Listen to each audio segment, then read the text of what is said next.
आनंद super 20 classes में सभी छात्र और छात्राओं का हार्दिक स्वागत और अभिनंदन है। आइए आज हम समांतर श्रेणी का नवा पार्ट स्टार्ट करते हैं। जो भी बच्चे 9 से 10 में गए हैं, 2025 में उनका एग्जाम है, वे तुरंत जुड़ जाए आनंद सुपर 20 क्लासेस से, क्योंकि हम आप लोगों को बेसिक से बिल्कुल मैथ पढ़ा रहे हैं। और जैसे ही चैप्टर खत्म होगा हम आप लोगों के लिए साइंस का रासायनिक समीकरण स्टार्ट करने वाले हैं। जल्द ही हम उस चैप्टर को स्टार्ट करेंगे, तो आप लोग तुरंत चैनल से जुड़िए। आइए बिना देर किए हम आगे बढ़ते हैं क्वेश्चन पर। देखिए जो हमारा 11वां प्रश्न है, यदि किसी एपी के प्रथम n पदों का योग दिया है 4n - n स्क्वायर है, तो इसका प्रथम पद अर्थात S1 क्या है? जो S1 है वही आपका क्या है? प्रथम पद है। यहाँ पर कोष्टक में दे दिया है। क्या है? प्रथम दो पदों का योग क्या है, दूसरा पद क्या है। इसी प्रकार तीसरे, 10वें और 9वें पद आपको ज्ञात करना है। देखिए आपको ज्ञात क्या क्या करना है। n पदों का योग आपको दे दिया है, पहले दिया है, हम इसको लिखते हैं। दिया है n पदों का योग, कितना दिया है? यानी कि Sn बराबर आपको दे दिया है 4n - n स्क्वायर। तो इसका पूछ क्या रखा है आपका? प्रथम पद यानी कि S1, प्रथम पद अर्थात S1। यानी कि अगर पहला पद अगर कोई है तो अगर हम उसका योग करेंगे तो प्रथम पद का ही योग करेंगे ना, तो प्रथम पद का मतलब कि प्रथम पद ही आपका हो जाएगा क्या? S1। तो वो ज्ञात करना है आपको। और प्रथम दो पदों का योगफल, यानी कि आपको क्या पूछ लिया है? S2। ठीक है, प्रथम दो पदों का योगफल आपसे पूछ लिया है। और दूसरा पद क्या है? प्रथम दो पदों का योगफल और आपसे दूसरा पद यानी कि A2। इसी प्रकार से तीसरा पद यानी कि A3 भी आपसे पूछ रखा है। और 10वें और आपसे क्या पूछ रखा है? 10वां पद यानी कि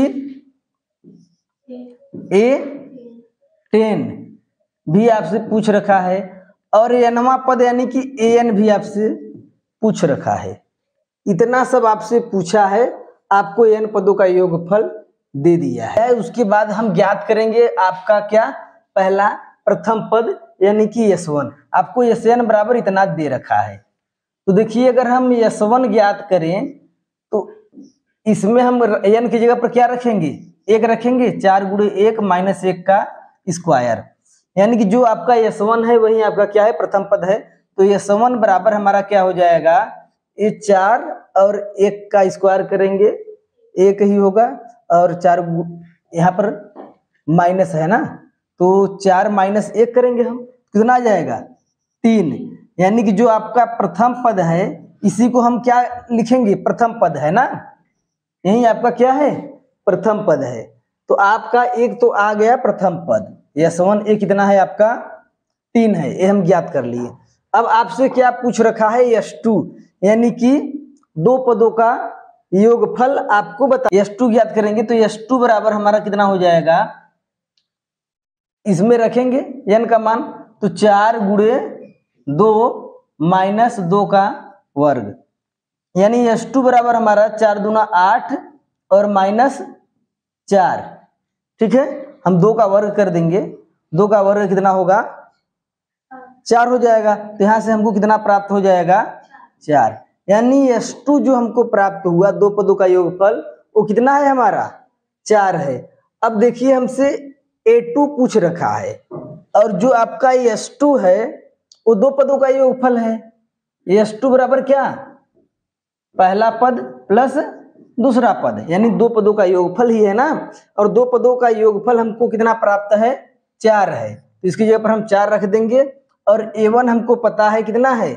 3 है, हम निकाले हैं। और यहाँ से हम A2 निकाल सकते हैं। तो A2 बराबर, ये 3 इधर आएगा, A2 बराबर हमारा कितना हो जाएगा?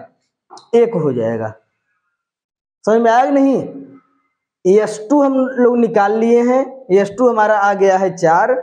और अब हम यहाँ से हम जानते हैं कि जो दो पदों का योगफल हम निकाले हैं कितना है, 4 है। और दो पदों का योगफल यानी पहला पद और दूसरा पद, इसका योग है S2 के बराबर। तो S2 हम निकाले हैं 4 और प्रथम पद हम अभी अभी निकाले हैं 3, और यहाँ से हम A2 यानी कि दूसरा पद भी निकाल सकते हैं। ठीक है, आगे देखिए हमसे क्या पूछा है, A3 हमसे पूछ रखा है ना। तो देखिए अगर पहला पद और दूसरा पद अगर आपको पता है तो तीसरा पद आप लोग निकाल सकते हैं। पहला पद आपका कितना है, 3 है, यानी कि जो आपको A1 प्राप्त है वो 3 है, और जो आपको A2 प्राप्त है वो कितना है, 1 है। ठीक है, तो A3 अगर आप लिखेंगे, A3 बराबर क्या लिखेंगे, A प्लस 2D। A3 आप कैसे लिखेंगे, A प्लस 2D। तो A का मान आपका कितना है, 3 है, और A2 माइनस A1 आप करेंगे। अगर आप D निकालेंगे, अगर आप D निकाल रहे हैं तो D बराबर आप क्या करेंगे, A2 माइनस A1 करेंगे। तो A2 का मान कितना है, 1 है, 1, और A1 का मान कितना है, 3 है, यहाँ से आप -2।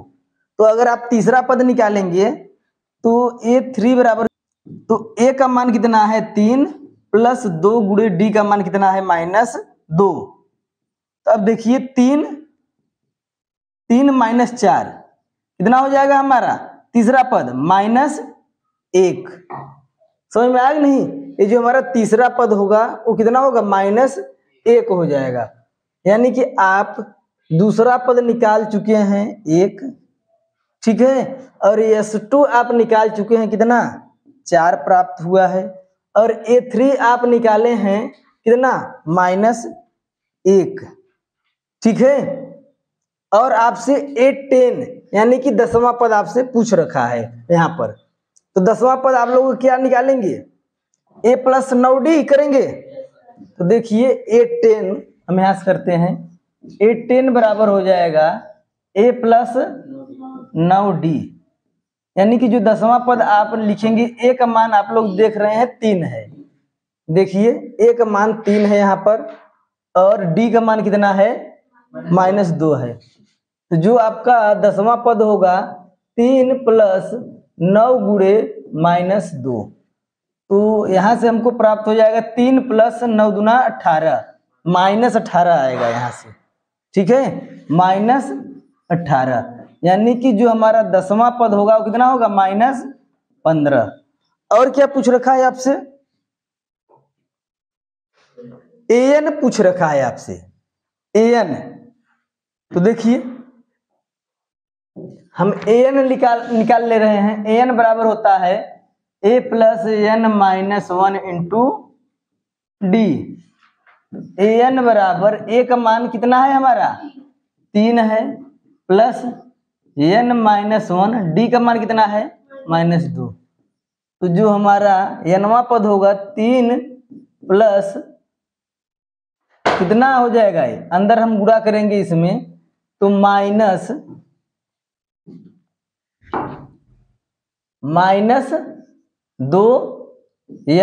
और +2 हो जाएगा। ठीक है, इस 2 का हम अंदर मल्टीप्लाई कर दिए, तो यहाँ से हो जाएगा हमारा 3 और ये -2N और +2। जो हमारा Nवां पद हो जाएगा, ये हो जाएगा कितना, ए जुड़ जाएगा। ठीक है, तो हो जाएगा 5 - 2N। ठीक है, ये 5 है आपका, 5 - 2N, ये Nवां पद हो गया आपका। यानी कि Nवां पद आपका यह है, 10वां पद आपका यह है, और उसके बाद जो आप लोग निकाले हैं प्रथम पद और 2 पद S2, A2, A3, A10 और AN हम इधर निकाले हुए हैं। आप लोग नोट कर लीजिए, इसके बाद आते हैं हम अगले प्रश्न पर। क्या हुआ है 12वां प्रश्न, ऐसे प्रथम 40 धन पूर्णांकों का योग ज्ञात कीजिए जो 6 से विभाज्य हैं। ऐसे प्रथम 40 धन पूर्णांक आपको लेना है जो कि 6 से क्या हो, विभाज्य हो। तो देखिए 6, 12, 18, 24 डॉट डॉट डॉट। ऐसे आपको कितना लेना है, 40 पद लेना है। तो अगर आप देखेंगे यहाँ से ए का मान आपका कितना है 6, डी का मान आपको कितना हो जाएगा प्राप्त 6, a2 माइनस a1 कर देंगे और n बराबर कितना है आपका 40, पदों की संख्या आपको 40 दे रखा है। ठीक है, तो अब देखिए 40 पदों का आपको योगफल ज्ञात करना है। आपको पता है फार्मूला SN बराबर होता है n/2 कोष्टक में 2a प्लस n माइनस 1 और इंटू डी। तो देखिए यस 40 बराबर यहाँ पर 40/2 कोष्टक में 2 गुणे 6 और प्लस 40 में से घटा देंगे हम, कितना हो जाएगा 39 और डी का मान कितना है 6 है। यहाँ पर हम ऐसे रख देंगे। अब यहाँ से हम इसको कट कर देंगे, कितना हो जाएगा 20 और ये हो जाएगा 6 दूना 12 और प्लस इसका गुणा करेंगे 234।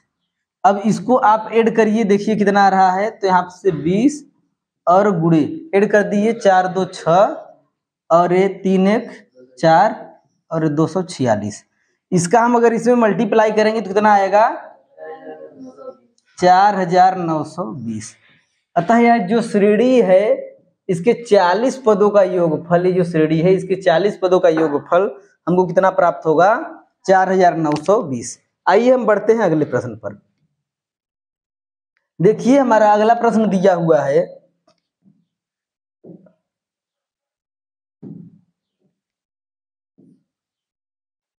जो हमारा अगला प्रश्न है 8 के प्रथम 15 गुणजों का योग ज्ञात करना है। यानी जो 8 से विभाज्य हो ऐसे प्रथम आपको लेना है कितना 15, यानी कि ये कितना हो जाएगा पहला पद 8 16 24 32 डॉट डॉट डॉट, ऐसे कितना लेना है आपको 15 पद लेना है। ए बराबर आपका हो जाएगा 8, डी बराबर आपका कितना हो जाएगा 8 और n बराबर कितना है 15 है। वही पुराना फार्मूला आप लोग लगाएंगे, SN बराबर n/2 कोष्टक में 2a plus n minus 1 into D. देखिए यस 15 बराबर यहाँ पर 15 बट्टा कितना हो जाएगा 2 और यहाँ पर 2 गुणे ए का मान कितना है 8 प्लस n माइनस 1 यानी 15 में से 1 जाएगा, कितना हो जाएगा 14 और डी का मान कितना है 8। रख करके आगे बढ़िए आप लोग। अब अगर हम यहाँ से देखें तो 15/2 कोष्टक में 8 दूना 16 और ये कितना हो जाएगा 14 अट्ठे कितना होता है 8 चौका 32 की 2 और 8 एक कम 8 8 3 11, यानी कि कितना हो जाएगा टोटल 112। ठीक है, इसके बाद देखिए ये 15/2 और इसको आप जोड़ दीजिए कितना हो जाएगा ये 6 2 8 और ये 2 और ये 1। ठीक है, कितना हो जाएगा 128। इसको काटिए 2 छक्के 12 और 2 चौका 8, ये कट जाएगा यानी कि 15 गुणे 64। इसका अगर हम मल्टीप्लाई करेंगे तो आएगा कितना 960। आप लोग मल्टीप्लाई करके देख लीजिएगा, यानी 8 के 15 गुणे जो हैं उसका अगर हम योगफल निकालें तो आएगा 960। आइए हम बढ़ते हैं अगले प्रश्न पर। देखिए 0 और 50 के बीच की विषम संख्याओं का योग आपको ज्ञात करना है। ठीक है, 0 और 50 के बीच में जितने भी क्या है विषम संख्या है उसका योगफल ज्ञात करना है। 1 3 ठीक है 5 7 डॉट डॉट डॉट 49, 50 के बीच में लेना है ना, तो आपका ये हो जाएगा कितना 49। अगर हम देखें तो हम यहाँ से क्या निकालेंगे, पहले पदों की संख्या ये कितनी है, हमको an दे दिया है 49, a बराबर हमको 1 है, d बराबर जो हमारा है वो 2 है। ठीक है, an बराबर हमको कितना प्राप्त है दिया हुआ है 49, तो हम यहाँ से पहले an निकाल लेंगे। ठीक है, तो हम फार्मूला लगाएंगे क्या, an बराबर a plus n minus 1 into D का। तो an की जगह पर हम रखेंगे 49 और a की जगह पर 1 और n-1 और डी की जगह पर क्या रखेंगे हम 2। ठीक है, इसको हम इधर लेकर आएंगे, एक घट जाएगा, हो जाएगा कितना 48 बराबर n-1 और गुणे 2। अगर हम यहाँ से देखें ये 2 को उधर ले जाएंगे, हो जाएगा भाग 48/2 बराबर n-1। इसको हम काट दें, 2 दूनी 4 और 2 चौका 8, यानी कि n-1 बराबर 24। तो n बराबर यहाँ से हो गया टोटल 25, यानी जो पदों की संख्या है वो कितना है 25 है। अब हम यहाँ से क्या करेंगे, योगफल निकाल सकते हैं। तो यस 25 बराबर 25 पदों का योगफल हम लोग निकाल रहे हैं, कितना 25/2 और a plus an, direct formula लगाते क्योंकि an का मान हमको पता है। ठीक है, तो यस 25 बराबर 25/2, a का मान हमको पता है 1 और an का मान हमको कितना है 49 है। देखिए यहाँ से अगर हम हल करें तो ये हो जाएगा 25/2 गुणे 50, ये हो जाएगा 25 और 25 का 25 में गुणा करेंगे हो जाएगा 625। ठीक है, तो यह जो आपका प्रश्न दिया है 0 और 50 के बीच विषम संख्याओं का योगफल जो होगा वो कितना होगा 625 होगा। आप लोग नोट करिए, फिर आते हैं हम अगले प्रश्न पर। देखिए दिया हुआ है हमारा 15वां, देखने में तो काफी बड़ा प्रश्न लग रहा है, लेकिन जितना ही बड़ा है उतना ही सरल है। यह दिया है निर्माण कार्य से संबंधित किसी ठेके में एक निश्चित तिथि के बाद कार्य को विलंब से पूरा करने के लिए जुर्माना लगाने का प्रावधान इस प्रकार है। पहले दिन के लिए 200, दूसरे दिन के लिए 250, तीसरे दिन के लिए 300 इत्यादि, अर्थात प्रत्येक उत्तरोत्तर दिन का जुर्माना अपने ठीक पहले दिन के जुर्माने से 50 अधिक है। एक ठेकेदार को जुर्माना के रूप में कितनी राशि अदा करनी पड़ेगी यदि वह इस कार्य में 30 दिन का विलंब करता है। ठीक है, n बराबर आपको कितना दे दिया 30। तो पहला दिन अगर विलंब करता है तो 200 जुर्माना, दूसरा दिन करता है तो 250 हो जाता है, तीसरा दिन करता है कितना 300 देता है, अगला दिन 350, ऐसे ऐसे वह 30 दिन तक जुर्माना देता है। तो देखिए अगर हम यहाँ से देखें तो a बराबर हमको कितना मिला 200, d बराबर 50, n बराबर कितना है 30 दिन तक दे रखा है ना। तो अब हम क्या ज्ञात करेंगे, SN ज्ञात करेंगे। तो देखिए तो SN यानी कि S 30, ऐसे ऐसे 30 पदों तक जाएगा। S 30 बराबर क्या होगा n/2 यानी 30/2, कोष्टक में 2a का मान कितना है 200, 2a प्लस n-1 यानी कि 30 में से एक जाएगा 29, n-1 इंटू डी का मान कितना है 50। ठीक है, अब देखिए इसको अगर हम हल करें तो ये अगर काटें इसको तो ये कितना हो जाएगा 15। ठीक है, और कोष्टक में हो जाएगा 400। अगर हम इसका गुणा करें तो 9×5 = 45 की 5 80 लगा 4 और 5 दूना 10 और 4 14 और एक 0 यहाँ पर। ठीक है, 1450 आ जाएगा।